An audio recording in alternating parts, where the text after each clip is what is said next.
자, 우리 우방국 미국이 우리에게 준 무기들을 한번 구경을 합시다. M47, M47 셔먼일 것 같은데 이거 셔먼 아닌가? 아닌가? 크라이슬러사에서 만들었다고 하네요. 6.25 당시에 우리나라는 탱크가 한 대도 없었거든요. 그 좌파 놈들이 함부로 이야기하는 제일 말도 안 되는 음모론 중 하나가 에치슨 라인 이야기를 하면서 미국이 절대 방어선을 일본 오키나와까지로 내린 것 때문에 북한이 오판하고서 침공한 거기 때문에, 그러니까 미국이 북한의 남침을 유도했다 이따위 소리를 하는데요. 대가리 총 맞은 새끼들. 그럼 최소한 대전차 포라도 많이 주고 갔겠지. 저 새끼들은 탱크를 200개씩 막 들고 쳐내려오는데 우린 탱크가 한 대도 없어.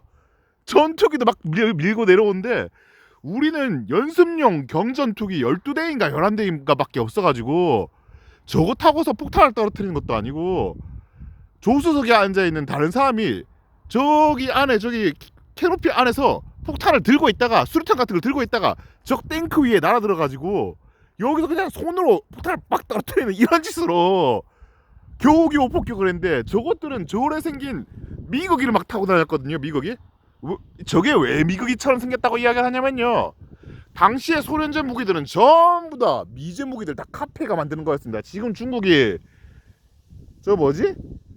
J2인가? 중국 그 전투기가 하여튼 그런 것들이 전부 F-22, F-35 이런 미제 그 스텔스기를 다 디자인 도용해가면서 베껴가지고 스파이즈 돼가지고 인도네시아에서 우리나라 KF-21 전투기 도면을 마음대로 빼가는 것처럼 스파이짓으로 무기 정보를 빼내와가지고 베껴서 만든 거거든요. 공산주의자 놈들은 죄다 그런 식으로 무기 만듭니다. 왜냐하면 창의력이 없거든요. 국가의 통제를 받아가지고 계획경제에 따라가지고 움직이는 놈들은 창의력이 생길 수가 없어. 대가리가 안 돌아가. 왜냐면은 남이 뭘 시켰을 때 하는 거에 익숙해져 있지, 자기 이기심을 따라가지고 내가 존나게 성공을 해야 되니까 아이스크림 자동차를 만들어가지고, 사람들이 진짜 목소 전출입니다. 아이스크림 자동차를 만들어서 싣고 다니면서 동네에서 개골 청개구리 이런 식으로 노래 돌리면서 어린아이들을 열심히 깨어내가지고 아이스크림 많이 팔아서 부자가 되어야겠다, 이런 창의적인 아이디어를 못 만들거든요. 어차피 사유재산이란 게 없으니까. 진짜 서글프지만요, 무기 발달이 어떻게 해서 오게 되는 겁니까? 이런 미사일을 어떻게 해서 만들까요? 전쟁에서 이겨야겠다. 전쟁에서 이겨야겠다는 뭐죠? 결국에는 이기심이거든요. 이기심의 핵심은 어디서 오냐면은 생존하고자 하는 의지에서 옵니다. 사람이 생사의 기로에 놓여가지고 노력하지 않으면 생존할 수가 없다, 이런 상황에 처하게 되면요, 진짜 가진 모든 역량을 쥐어짜내가지고 태권도 코치한테 쳐맞으면서 달리면 사람이 자기 체력의 한계까지 쥐어짜내면서 사람이 튼튼해지는 것처럼 졸라게 채찍질을 당하면은 똑똑해져요. 근데 그 채찍질이 남이 때리는 채찍질이면요, 사람이 수동적으로 변합니다. 계획경제가 만드는 창의적이지 못한 인간처럼. 근데 지가 지 자신의 이기심을 위해서 이거 저기 뭐지, 저거 날라다니는데 보이는지 모르겠네. 안 보이네. 비눗방울 날라다니는데 옥수로 예쁜데. 아, 방금 봤죠. 방금 나왔다 비눗방울. 제 꼬맹이가 비눗방울을 쏘고 있어가지고 가족끼리 같이 왔어. 아, 진짜 부럽다. 아, 구부러지네 존나. 다시 텐션 좀 띄웁시다. 아, F-86 F, 이거 세이버라고 부르는 전투기거든요. 세이버. 우리나라에서 세이버라고 부르더라. 여기 사브레라고 적혀 있는데 그 펜싱 칼처럼 사브르, 이게 기병 칼을 세이버라고 부르거든요. 기병 칼이란 게 뭐냐면은 그 나폴레옹 시절에 전열 보병들이 명중률 떨어지는 조총스러운 총을 들고 줄줄이 쫙 줄 서가지고 어차피 그냥 쏘면 안 맞으니까 명중률이 떨어져서, 왜냐하면 강선이란 게 제대로 개발된 지 얼마 안 된 시절이거든요. 조총은 강선 자체가 없었고, 강선이라고 하는 거는 뭐 예를 들면은 여기 이 세이버 원래 이쪽에 요거는 막혀 있는 부분이 아니라 공기가 들어가는 그 자동차의 라디에이터 그릴 같은 곳이거든요. 여기 공기가 들어가야지 터보 엔진이 제대로 뺑뺑뺑 돌면서 공기를 소화할 수 있기 때문에 제트 전투기예요, 얘는. 그러니까 여기로 공기가 들어오면은 여기서 연소를 일으켜 가지고 뒤로 배기가스를 뿌앙 뿜으면서 그 배기가스가 뒤로 밀려나는 반작용으로서 추진력을 얻는 그런 게 제트 전투기인데, 프로펠러 전투기는 선풍기가 바람 미는 것처럼 실제로 공기를 미는 힘으로 날아가는 게 프로펠러 전투기고, 뭐 사실 이 안에도 프로펠러가 있지 싶은데 터빈 전투기, 터빈 제트 엔진 같은 경우에도 어쨌든 간에 조금 밀폐된 공간에서 공기를 좀 더 빡세게 폭발시키면서 추진력을 만들어서 엄청 빠르게 달리는 게 제트기고, 프로펠러 전투기 같은 경우에는 공기를 압축시키지는 않죠. 대강 그런 구조인데,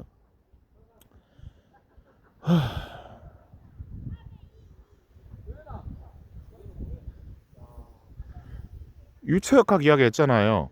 프로펠러 같은 경우에는 딱 개방되어 있는 공간에서 공기를 밀어내기 때문에 공기가 압축되어서 나가는 힘이 강하지가 않아서 추진력을 많이 못 받거든요. 근데 제트 전투기 같은 경우에는 얘는 좀 이게 연료통 같은데, 보통 날개에 이렇게 둥글둥글하게 있는 거 미사일인 경우도 있지만 연료통을 달고 있는 경우도 있어요. 대표적인 게 F-16 전투기 같은 경우가 이런 걸 달고 있으면은 이 연료통을 달고 다니면서 좀 더 오래 채공 시간을 가지고 있다가 이제 연료통 다 비면 이거 떨어뜨리고 버려버리고 무게를 줄여가 더 오래 난다, 이런 개념으로 가는 거거든요. 여객기를 타봐도 저런 게 달려있는 경우가 있습니다. 그래가지고 하여튼 그런데 저쪽에 제트 엔진이 달려있는 경우에도 보통 이런 구조처럼 이 안에로 공기가 빡 들어가는 그런 구조가 있거든요. 주변 전에 내가 유체역학 이야기할 때 말했던 거 기억나나요? 그 빌잭 슬라브나 빌잭 마스터 같은 게 주변이 쇳덩어리로 되어 있는 관 파이프로 되어 있기 때문에 유압이 발생을 해도 지나가는 통로 말고 다른 쪽으로는 유압이 밀려나가지 않기 때문에 한쪽으로 유압이 집중돼 가지고 훨씬 더 강한 압력을 만들어낸다고 그런 이야기를 했었는데, 그런 것처럼 선풍기 바람은 아무데나 흩어지기 때문에 압축 공기로 압축 공기가 돼가지고 빡세게 밀어내는 힘이 생기지 않지만 추진력이, 제트 전투기 같은 경우에는 공기를 딱 한 군데다가 가둬놓고서 공기를 폭발시켜서 그 폭발시켜가지고 압축 공기가 폭발되어서 나오는 그 힘을 뒤로 밀어내는데 모든 압력이 뒤로 다 밀려나도록 그렇게 만들어버리기 때문에 훨씬 더 강력한 추진력을 내게 되는데, 그거랑 같아요. 그냥 일반적인 조충 같은 경우에는 안에 강선이라고 그 쇠로 소용돌이 치듯 길 파놓은 게 없기 때문에 제대로 나름 압축되어 있어가지고 안에서 화약이 폭발하는 힘이 그 총알을 앞으로 밀어내는 건 사실이긴 하지만, 밀려나고 나면 이제 이 동글동글한 총알이 탄두가 오만대로 공기를 흩어놓으면서 가기 때문에 힘이 빨리 떨어져서 빨리 추락하게 되거든요. 근데 강선을 제대로 파놓은 그런 총구의 경우에는 이게 안을 좀 더 일반적인 조총보다 훨씬 더 굉장한 압축비로 아무데나 총알 지나가는 길에서 공기가 딴 데로 새어 나가지 않게 오로지 앞으로만 직진시킬 수 있게 그 총알 탄두랑 총구멍이랑 완벽하게 밀착해가지고 그냥 사람 손으로 밀면 잘 안 지나가질 정도로 빡빡하게 사이즈를 맞춰 놓거든요. 금령을 찍는다 하면은 마치 그 공차가 0.0001이 나오는 것처럼, 그 정도는 아니겠지만 그 정도 공차로 딱 맞춰 놓으면은 기름이 딴 데로 새지 않는 것처럼 공기도 딴 데로 새지 않기 때문에 오로지 발생되는 모든 폭발력이 총알을 앞으로 밀어내는 힘만 적용하게 되는데, 거기에다가 이제 나선형으로 길을 파놓으면 그걸 강선을 파놨다고 하거든요. 그래서 강선이 개발되기 시작한 지 얼마 안 된 시절이 나폴레옹 시절에 전열 보병들이 총을 쏘던 시절인데, 총알을 쏴도 직진을 제대로 하지 않아. 왜냐하면은 아직까지는 강선이 완벽하진 않기 때문에 발사한 총알이 회전력을 받아가지고 직진을 하긴 하지만 지금과 같이 잘 직진하는 그런 형태는 아니었거든요. 어쩌면 강선이 없던 시절일 수도 있고 강선이 생길랑 말랑 하는 시절일 수도 있습니다. 어쨌든 전열 보병은 그 전장식이에요. 전장식. 앞에다가 총구에다가 총알을 넣어서 뒤집어 세워가지고 꼬챙이로 팍팍팍팍팍 쑤시고서 조총이랑 가져가니까 어떤 면에서는, 그러고서 이제 들어가지고 빵 쏘는 그런 게 전장식 소총이고, 후장식은 뒤에다가 총알을 넣는 건데 우리가 일반적으로 그 탄창 꽂아가지고 빡 쏘는 것처럼 그냥 뒤에다가 딱 열어가지고 거기다가 총알 넣고 화약 넣고 해가지고 움직임을 최소화시키고서도 쏠 수 있게 만드는 게 후장식 소총인데, 전장식 소총을 쓰던 시절이었기 때문에 명중률이 좋지가 않아가지고 한 발 한 발 쏴가지고선 여기서 권총으로 쏴도 권총 같은 경우에는 총열이 짧기 때문에 그런 압축을 많이 못 받아서 정확한 지점으로 딱 꽂히기보다는 좀만 멀어져도 조금씩 흩어지거든요. 명중률이 훨씬 떨어져요. 소총보다 권총은 떨어져요. 총열이 짧기 때문에. 그래서 제 같은 경우에도 저기 대포알 주둥이가 길잖아요. 아까 전에 저기 자주포 봤죠? 자주포는 훨씬 더 깁니다. 얘보다 더 길어요. 길면 길수록 좀 더 강력한 화력을 낼 수 있을 뿐더러 명중률이 정확해지는데 권총은 좀 짧아가지고 명중률이 떨어지는 것처럼 옛날에 전장식 소총은 긴데도 명중률이 떨어져서 내보고 저기 저 총구 포구 길다는 거 저걸 맞추려고 하면은 한 이 정도쯤 거리에서 쏜다 하면요 권총으로 100날 쏴도 5발은 쏴야지 한 발 맞을까 할 수도 있거든요. 명중률이 떨어지기 때문에. 전장의 소총도 그래가지고 잘 안 맞는데 아까 말했던 것처럼 한 5발쯤 쏘면 한 발이 맞기도 해. 그러니까 여러 명이 뭉쳐가지고 한 줄로 쫙 써서 같이 모여있는 상태에서 하나를 빵 쏘면은 10명이 모여있다 치면은 5발 중에 한 발이 맞는 게 아니라 10명 중에 한 명만 맞으면은 이놈의 적은 반드시 쓰러지게 돼 있으니까 일부러 그렇게 해가지고 화망을 만들어서 이 탱크 주변에 있는 적들을 한꺼번에 다 빵 쏴서 죽이겠다. 이게 전열 보병이거든요. 적도 그런 식으로 아군을 쏘고 아군도 그런 식으로 적을 쏘고 그래 치면은 화망이 한 군데 집중되니까 여러 군데서 흩어져가 게릴라는 게 유리하지 않냐 그 생각을 할 수도 있긴 한데 훈련이 되게 잘 된 저격 보병은 그 시절에도 있긴 해가지고 유격대라고 해가지고 따로따로 움직이면서 그렇게 쏘긴 했지만 보세요. 요즘처럼 기관총에 있던 시절이 아니잖아요. 한 발 쏘고 나면 다시 재정전한데 따각따각따각따각따각 하고 한참 기다려야 돼요. 되게 잘 훈련된 저격 소총 보병이 멀리서 한 발 빡 쐈다 하면은 쏘고 난 뒤에 한 명은 맞췄겠지만 발각당하거든요. 왜냐면 주변에서 총소리 들리는 데가 거기밖에 없기 때문에. 자 그럼 이제 나오는 게 기병입니다. 소천명들도 쏘러 쫓아가 쏘긴 하겠지만 다대 1이라서 내가 재장전하는 사이에 그 10명 중에 한 명을 쓰러뜨려도 9명한테 한 번 처발표가 죽긴 하겠지만 그런 식으로 훈련 잘 된 저격수를 잃으면 안 되니까 보통은 그렇게 국민 징집제를 사용해가지고 전쟁할 때만 예비군들을 한꺼번에 징집해서 빵 쏘면서 다대 1로 훈련 덜 된 다수의 병력으로 훈련 잘 된 한 명의 정예 병력을 짓밟아버리는 그런 전투 방식이 유리하니까 전열 보병을 쓰기도 했는데 그보다는 더 정확한 거는 한 발 쏴가지고 재정전을 하느라 정신없는 놈한테 사브레, 세이버 기병칼을 들고서 말을 타고서 장갑도 옛날처럼 그렇게 덕지덕지 붙이고 있지 않고 기사처럼 반짝반짝한 이런 갑옷 같은 걸 입고 있지 않고 그냥 내가 입고 있는 것처럼 이런 편안한 옷을 딱 입고서 딱 가슴 흉부에만 딱 갑옷을 입고 있었다고 하거든요. 왜냐면은 그래도 총알을 어느 정도 막아주니까 이런 판금 같은 것들이 금속들이 튼튼하니까 그런 걸로 최소한의 치명상만 심장 쪽을 좀 보호할 수 있도록 이렇게 복부에만 딱 갑옷을 차고서 무게를 최소화하고 있는 경기병이 그래서 보면 그 시절에 나오는 것 중에는 경기병의 소곡 이런 게 있습니다.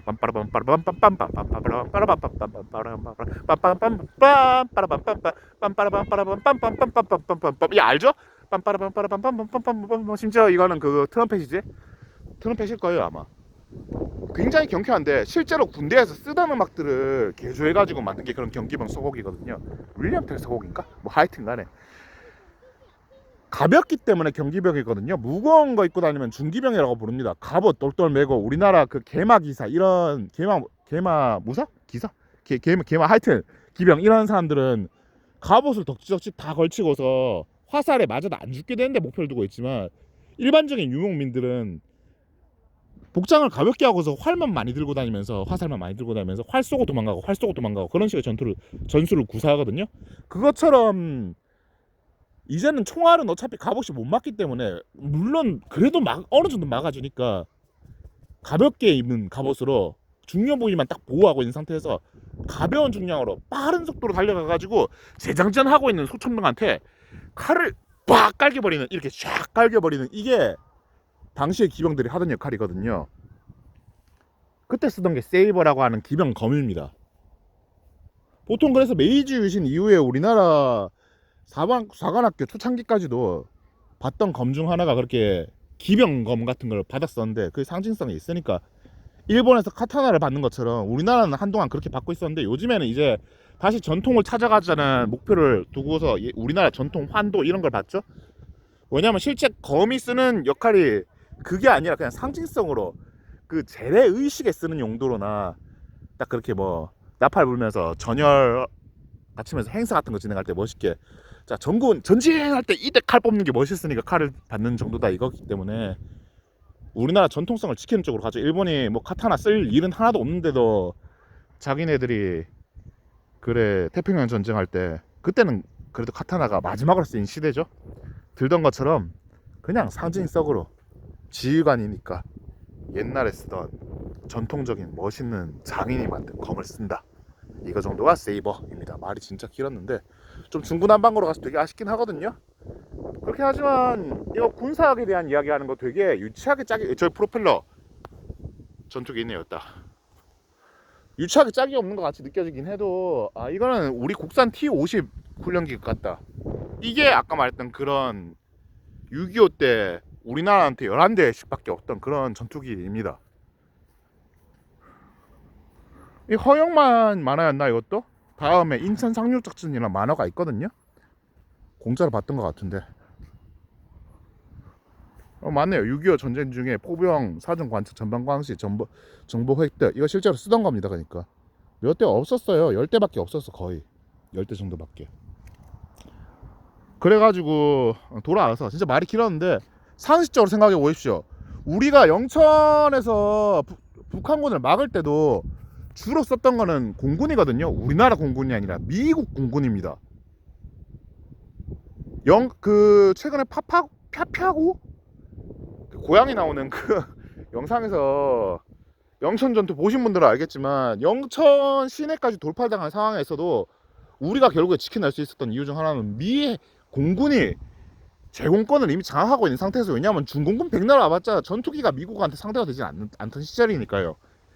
제공권 장악한 상태에서 이제 밀려 들어온 놈들한테 폭격 가하고 전투기도 와가지고 융단 폭격 가하고 막 그런 식으로 폭탄으로 아예 몰려있는 북한군한테 왕창 다 퍼부어버리니까 우리 병력이 많이 없어도 포탄만 갖다가 많이 뿌리면은 애들이 완전 기가 질려서 기어 나오지도 못하고 다 전멸하고 이런 식으로 가는 거예요. 어쨌든 중앙 돌파를 하려고 하면 병력이 집결해야 되는데 집결되어 있으면 폭격하기 딱 좋으니까 폭격이 안 통하는 경우는 게릴라밖에 없습니다. 베트남 전쟁에서 베트콩들이 했던 것처럼. 근데 공세 전환해가지고 도시 안으로 시내로 진입한다면요 게릴라가 안 되거든요. 지금 가자지구가 쉽게 안 쓸렸던 이유는 그냥 그 안에 민간인이 섞여 있기 때문이지, 국제 여론이 없고 민간인 신경 안 쓴다면 가자지구 같은 거 그냥 한꺼번에 다 밀려버릴 수 있습니다. 아예 학살이 일어나겠지. 그러면은 북한이 무서운 거라면 핵무기 가지고 있기 때문에 서울에 그거 떨어뜨리면 학살이 일어난다, 이게 문제인 거지만 그조차 사드도 설치 못하게 하죠.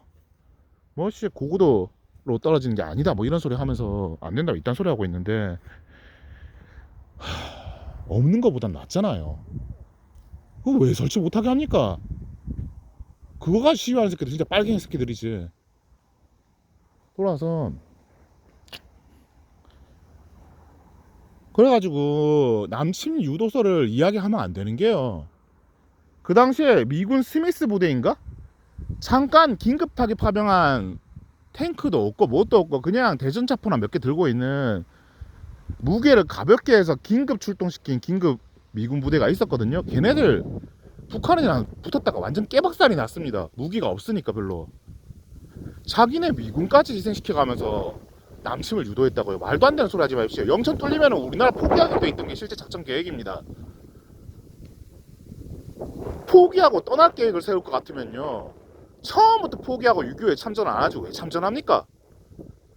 쳐들어올 거란 생각을 안 했으니까 아무 생각 없이 그냥 지금 트럼프가 우리나라에서 미군 빼겠다 이야기하는 것처럼 그냥 자기네들 부담을 줄이려고 아무 소리나 막 던져본 것 뿐이에요. 에치슨이. 결과적으로 이것들이 그렇다고 진짜 오판해가 쳐내려오니까 그럼 이래서는 될 나라는 아니니까 일단 나만 지켜내야지 자기들도 일본 지키기가 편하니까 쳐들어와서 같이 싸워줬는데 진짜 우리나라 입장에서는 천운입니다. 아니면 진짜 베트남 꼴 났을 거예요. 미군 너무 많이 죽는다고 그 당시에 비틀즈가 있었다고 한다면요 우리나라는 공산화 됐을 겁니다. 베트남처럼 졸라 못 사는 나라가 됐을 거고.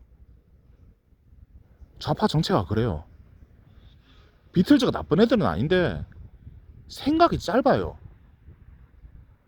세상 돌아가는 걸 이해를 못해. 있는 집 자식들이거든.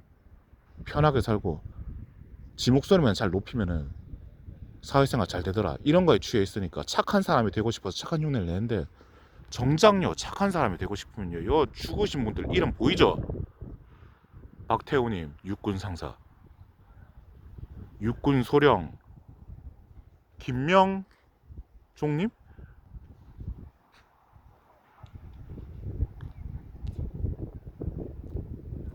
저기 임원선님 또 계시거든요. 임원철석 육군 병장님. 그 이외에도 죽은 분들 수도 없이 많은데, 아까 전에 검은 옷 입고 춤 오신 분들 계셨거든요. 저기도 계시네. 다 6.25 때 나라 지키다 돌아가신 분들이에요. 전부 다 이름이 있습니다. 독립운동가들 안중근이나 이런 사람들만 이름이 있는 게 아니라, 유관순만 이름이 있는 게 아니라, 영천 지키다가 돌아가신 육군 장병분들도 이름 다 있어요. 누가 기억하는데요? 여기 죽은 사람들이 이름은 누가 기억하죠? 당신들 부모나 조부모가 죽은 일이라고 해도 이래 기억 안 하고 김정은이 손잡아대는 인간들 보면은 이해가 안 갈릴까요? 빨갱이 새끼란 소리가 안 나올까?